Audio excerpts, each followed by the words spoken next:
college, I was working at a company called Rounder Records, which was a distribution company in Cambridge, Mass. And they had a reggae label called Heartbeat, which my man Chris Wilson used to run. And basically he was re-releasing all these old Studio One records and stuff like that. And I was a huge reggae head, so I was kind of like his intern. And then I came across the album that they put out called WordSound Have Power.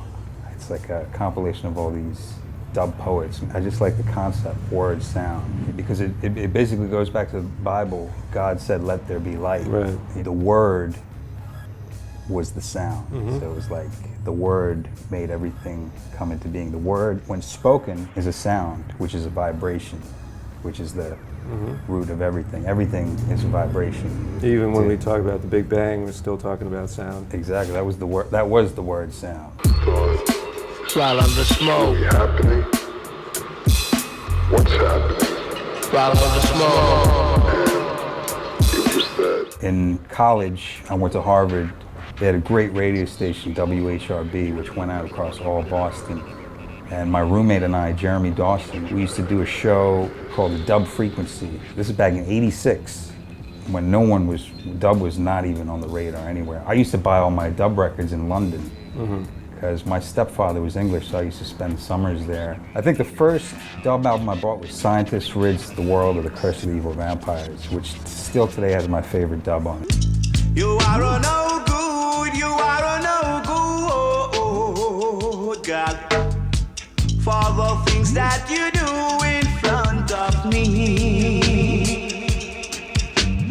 I was also really into hip hop. At Harvard, there was a show on right after ours called Street Beat, which was run by John Schechter and Dave Mays, who are the two guys who eventually went on to start The Source.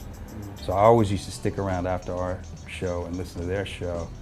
And that's how I got introduced to all the hip hop that was coming up at the time. And that was, you know, when you look back to '86 to '90, that was like a golden era of hip hop too. That was like Public Enemy, EPMD, Eric B. and Rakim. And in that era, every group that came out was different from the next, because it was not cool to sound like someone else, you know. Unlike today, it's like so it's almost like totally flipped. You know, every group is a carbon copy. It's like whatever is successful Presets. is like the blueprint for everyone's looking for that. But that was like phenomenal time to be alive and to be a music addict and to be discovering about hip hop and dub. Stuff was new back then, right? It was just developing. Yeah, I remember that the New York City vibe was not just dub, but we were taking it into hip hop, because hip hop was New York City. Still Obviously, is. Yeah, the roots of it is New York City. So it got to the point where we were like, well, we can dub anything. Let's think of dub as a process, not necessarily as a style of music.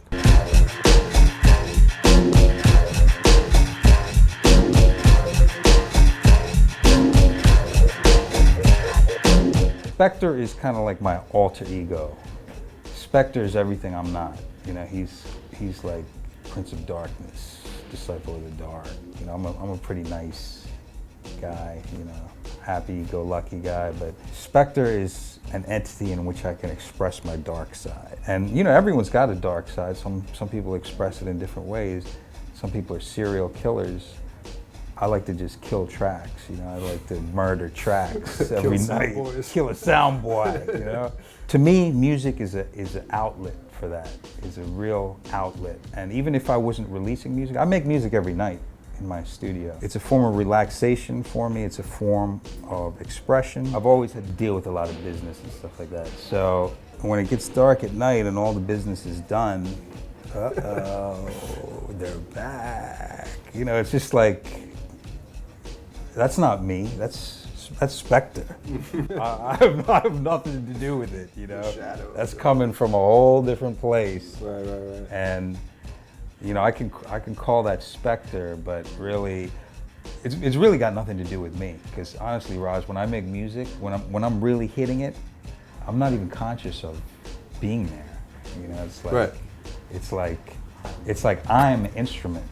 So this music is coming through me like an electrical current and into the board. You know, I give thanks that I'm able to do that still. You know, because a lot of people that we know who started off back in the day are not in the game anymore, and they're doing other stuff. You know, because life takes over. You got families to support. You got to pay the rent, all that stuff. I'm really thankful.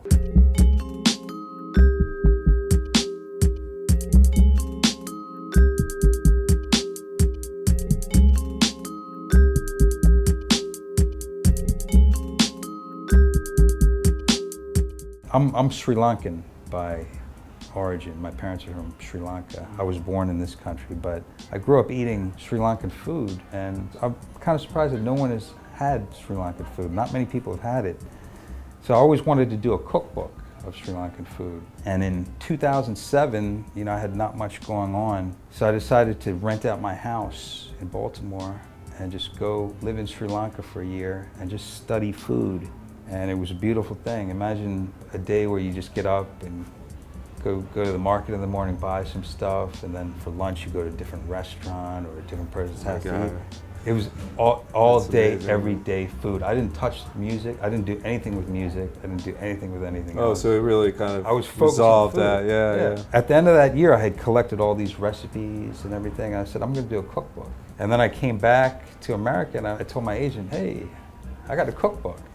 And this was like 14 years after I had published my first book, The New Beats, Right. Exploring the Music Culture of Attitudes of Hip Hop. And in that time, obviously, the publishing industry had changed a lot too. And the first thing my agent tells me is, you're not, unless you're a celebrity chef, you're not going to get a book deal. I was like, come on, shop it anyway. This is a great cookbook. Obviously, he shopped it for a year, no takers. Born in Texas, raised in Baltimore, Skiz came back a few years ago to write a book about Sri Lankan cuisine.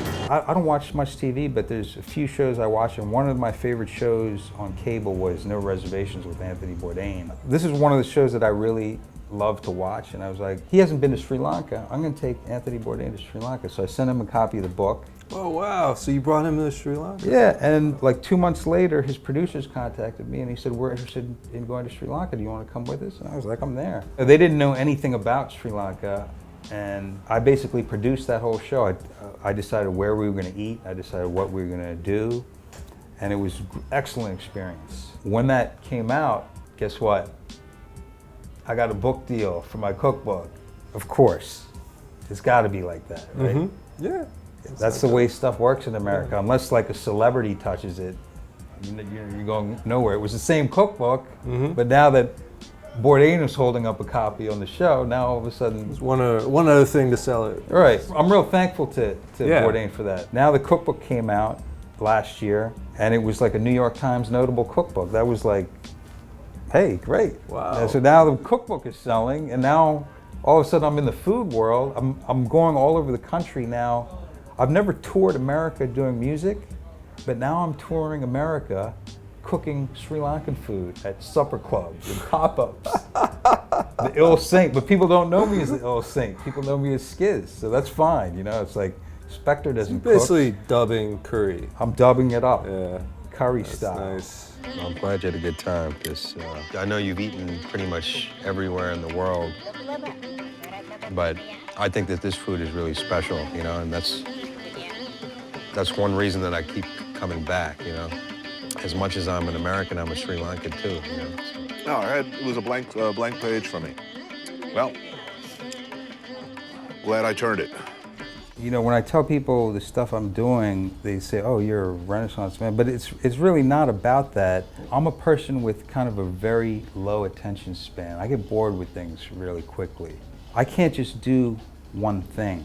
And I don't think I'm alone in that. I think a lot of creative people, just like we said that creative people are usually creative in more than one field, for me personally, I get bored doing one thing. So sometimes I'll drop out of music for several months and I'll just put all my energies into like writing or making a film or something like that. And to me that helps all of the other things I'm doing, because I feel refreshed when I'm out of music for a while and then come back into it. I got a whole lot more ideas and a lot more energy. And the thing that really keeps me going is probably my bank account. You know, I'm like constantly hustling. I don't make money on a lot of this stuff. I'm making music just for the love of it again. It's got nothing to do with money. I wish I could just focus on one thing, because I think if I had just focused on music, I would be a lot further along, and maybe I would be to a point that I didn't have to worry about money all the time. But a lot of things I do is just to keep going. Sometimes I'm not doing anything creative at all because I just need to pay the rent. So, you know, like a couple years ago, I was a census worker. I worked for the U.S. Census. And I don't look at it as like, oh, it's not demeaning for me to do something like that or to work in a grocery store, because that is really keeping alive my creativity too. And when you're doing stuff like that, you usually have a lot of time to think about stuff too. You know, when you're doing some kind of mindless job.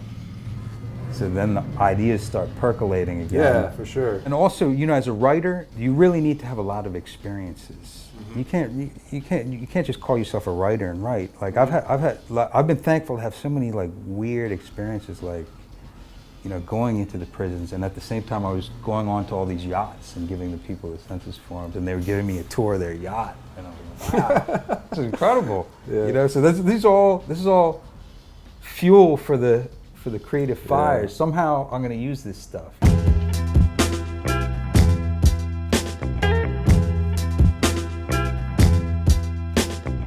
This is where everything is moving. You know, everyone's doing everything themselves. You need how to put up a website, how to put up your own videos, how to promote yourself. That's where the music industry is right now. And I think it's at a good place because we don't have to rely on any companies anymore. I even think that labels are pretty irrelevant. You know, just do it yourself. You know, I actually dreamed of this day when I was in my early 20s. I dreamed of a day that you could actually just do everything from your laptop, and you could be traveling the world. You can make music, you can make videos, you can post the stuff, and it's here. The future is here. And the future is right here in Dubspot. So I think it's a great thing that you're doing, and carry it on, brother. Our pleasure. Great to see you. Yeah, man. Good looking, man. Seriously. Yeah. Peace.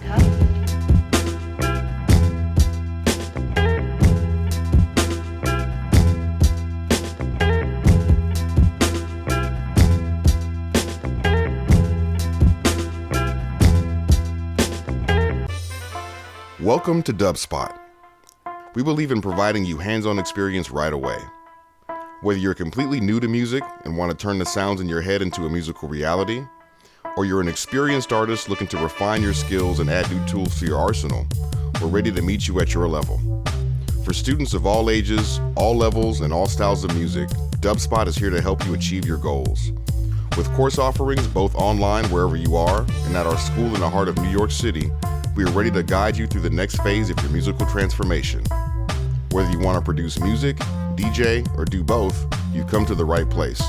Come explore Dubspot for yourself. Become a part of our community and make music.